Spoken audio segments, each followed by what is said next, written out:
জয়ী কাকুবাবুকে হাতে দাগ দেখাচ্ছিলেন।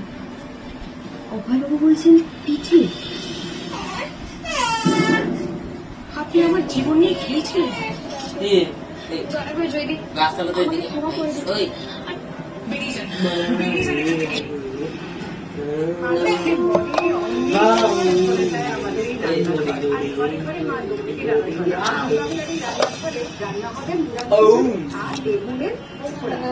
বেগুন ভাজা তো সবাই করে। মাকে দেখতাম আমাদের দর্শকরাও শিখবে বলে বসে আছে।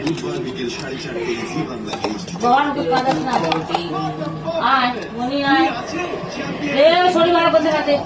নিচে থাকে চৈতনি রুক্ষ চুল আর ড্যান্ড্রফ তো আছে নতুন